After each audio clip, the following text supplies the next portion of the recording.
Shalom. கர்த்தருடைய நாமம் மகிமைப்படுவதாக. கர்த்தருக்குள் பிரியமானவர்களே, இந்த ஆகஸ்ட் மாதம் இந்த புதிய நாளில் தெய்வ பிள்ளைகளாக இருக்கிற நீங்களும் நானும் நம்ம எல்லோருக்கும் தெரிந்த ஒரு காரியத்தை நாம் தியானிப்போம். ஜெபம் எல்லாவற்றுக்கும் மேன்மையாக, ஜெபம் எல்லாவற்றுக்கும் முதன்மையாக உயர்ந்ததாக காணப்படுகிறது. வேதத்தில் அநேக விதமான காரியங்களை நம்ம பார்க்கிறோம். பரிசுத்தமாக இருக்க வேண்டும், வேதத்தை தியானிக்க வேண்டும், ஆலய காரியங்கள், விசுவாசம், நம்பிக்கை, ஒழுக்கம், கீழ்ப்படிதல், இப்படி அநேக காரியங்களை தேவ பிள்ளைகளாக இருக்கிற நீங்களும் நானும் செய்ய வேண்டும், அல்லது அதன் வழியில் நீங்களும் நானும் நடக்க வேண்டும் என்று கர்த்தர் விரும்புகிறார். இந்த உலகத்தில் அநேக விதமான மொழிகள் உண்டு. அநேக தேசங்களில் அவர்களுக்கு தேவையான மொழிகள் அவர்கள் பேசுகிறாங்க.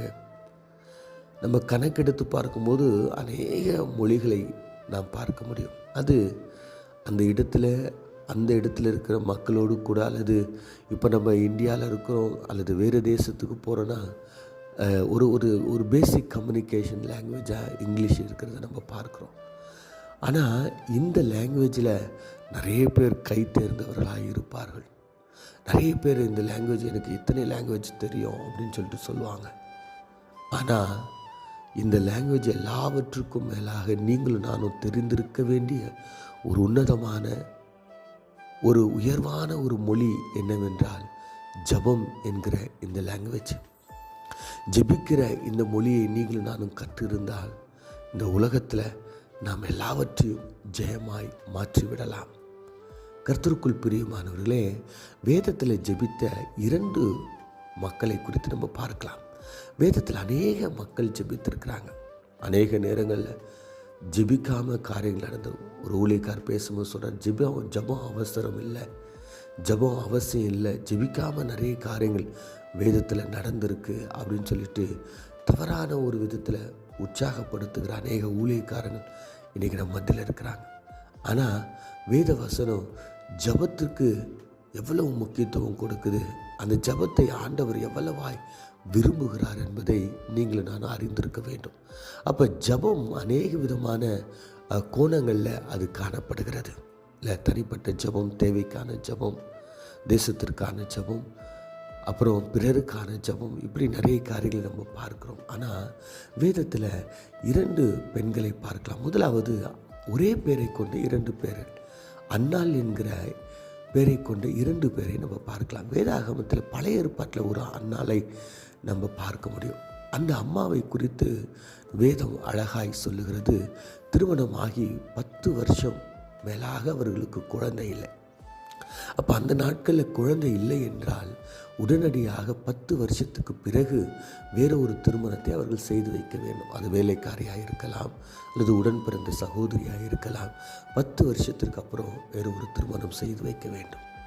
அவருடைய கணவன் எல்கானா வேறு ஒரு திருமணம் செய்து கொண்டார். அப்போ அவர்களுக்கு குழந்தைக்கு, இவங்களுக்கு குழந்தை. ஆண்டவருடைய சமூகத்தில் போய் அவர்கள் மிகவும் வேதனைப்பட்டு தன்னுடைய கணவனுடைய 2வது மனைவி படுத்துகின்ற அநேக விதமான காரியங்கள், குழந்தை இல்லை என்கிற ஒரு சாபம், 10 வருஷம் ஆகி எனக்கு குழந்தை பிறக்கலை, நான் ஒரு மலடி, நான் ஒரு சாபம், இந்த நிலையை மாற்றிக்கொள்ள வேண்டும் என்று தேவனிடத்தில் போய், ஆண்டவரே எனக்கு ஒரு குழந்தை கொடுங்க, நான் அந்த குழந்தையை வைத்து என்னுடைய மலட்டி தன்மையை தேவன் நீக்கினார் என்றும், நான் ஆசீர்வதிக்கப்பட்டவள் என்றும், எனக்கும் குழந்தை இருக்குது என்று நான் பெருமையாய் நான் இந்த உலகத்தில் எங்களோட கிராமங்களில் நான் வலம் வர வேண்டும் என்று அவங்க நினைக்கல. ஆண்டுகிட்ட போய் கேட்குறாங்க, ஆண்டவரே எனக்கு ஒரு ஆண் பிள்ளையை கொடுத்தா அவன் உயிரோடு இருக்கும் நாளெல்லாம் உமக்காக நான் கொடுப்பேன் என்று. அப்போ பாருங்கள், அவங்களுடைய தேவைக்காக அவங்க ஜெபிக்கலை.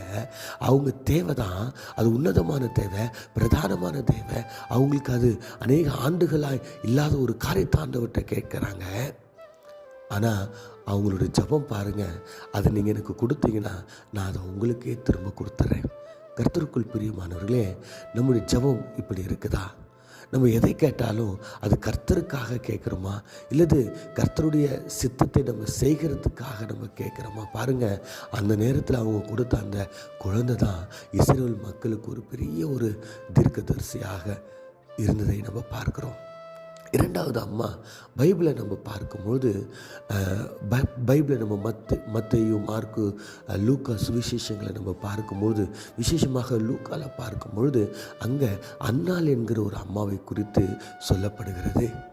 அந்த அம்மா தன்னுடைய 84வது வயதில் அவர்கள் உபவாசத்தோடும் கண்ணீரோடு ஜெபத்தில் அவர்கள் ஆலயத்தை விட்டு விலகாமல் ஜெபித்து கொண்டிருந்தாங்க. அவருடைய சிறு வயதிலே தன்னுடைய கணவனை இழந்து விட்டாங்க. அப்போ அவங்க அந்த வயதான காலத்தை 84 வயதில் நம்மளாலாம் ஜெபிக்க முடியாது, நம்மளால் உபவாசம் இருக்க முடியாது. ஆனால் அந்த அம்மா உட்காந்து 84 வயசில் ஜெபிக்கிறாங்க. என்னன்னு சொல்லிட்டு, ஆண்டவரே எனக்கு நல்ல சுகத்தை கொடுங்க, ஆண்டவரே நான் இன்னும் கொஞ்சம் நாள் வாழ்ந்து விட வேண்டும், ஆண்டவரே என் குடும்பத்தை ஆஸ்வதிங்க, என் அண்ணனை ஆஸ்வதிங்க, என் மாமாவை ஆஸ்வதிங்க, இவங்களை அவங்களுன்னு கேட்கல. அவங்க கேட்டது, இஸ்ரவேலின் இரட்சகர் ஒருத்தர் வருவாருன்னு சொல்லிட்டு வேத வசனம் சொன்னிச்சே, ஏசாயா தீர்க்கதரிசி சொன்னாங்களே, சமாதான பிரபு வருவாருன்னு சொல்லிட்டு, ஆண்டவரே அந்த இஸ்ரவேலின் இரட்சகர் இன்னும் வரலையே, தேசம் அழிஞ்சு போகுதே, மக்கள் அழிஞ்சு போகிறாங்களே, விசுவாசத்தில் பின்வாங்கி போகிறாங்களே, அந்த இரட்சகரை எங்களுக்கு கொடுங்கன்னு சொல்லிட்டு இந்த அம்மா உட்காந்து ஜெபிக்கிறாங்க. அதுவும் உபவாசத்தோடு ஆலயத்தை விட்டு விலகாமல் ஜெபிக்கிறாங்க. கர்த்தருக்குள் பிரியமானவர்களே, தேவனுடைய சித்தத்தை நிறைவேற்றும்படியான ஒரு அழகான ஒரு ஜெபத்தை அந்த அன்னாள் அம்மா ஜெபித்தாங்க. இந்த 2 பேருமே தேவனுடைய சித்தத்திற்காக, தேவனுடைய சித்தத்துக்கு தடையாக இருந்த அந்த காரியத்தை, அந்த தடைக்கல்லை எடுத்து போடும்படியாக அவங்க ஜெபிக்கிறாங்க. அன்றைக்கி தீர்க்கதரிசி வேணும், தேவனுடைய சித்தத்தை, தேவனுடைய சத்தத்தை மக்களுக்கு சொல்ல ஒரு மனுஷன் வேணும். அன்னாள் ஜெபிச்சாங்க. இங்கே தேவனுடைய சித்தத்தை செய்ய, தேவனுடைய நாட்களை அந்த காரியங்கள் ஆரம்பிக்க ஒரு மனிதன், தேவ மனிதன் வரன்னு சொல்லியிருக்காங்களே, மெசையா வரன்னு சொல்லியிருக்காங்களே, அவர் வரலையேன்னு சொல்லிட்டு இவங்க ஜெபிக்கிறாங்க. பாருங்கள், அவங்களுடைய ஜெபம் ஒன்றுமே வீணாக போகலை.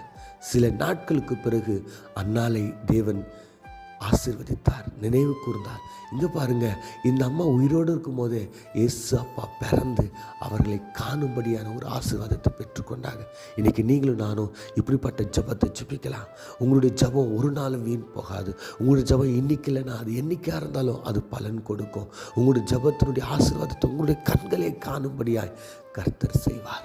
நீங்கள் விதைக்கின்ற விதைகள், ஜெபம் என்கிற விதைகள், ஒரு நாள் அது பூமியில் போய் நீங்கள் நினைக்கலாம், ஐயோ அது அழுகிடுச்சோ, செத்துருச்சோ, காஞ்சிடுச்சோ, என்னாச்சோ, மண்ணோட மண்ணாக போயிடுச்சோ. இல்லைங்க, மனுஷங்க மண்ணோட மண்ணாக போவாங்க.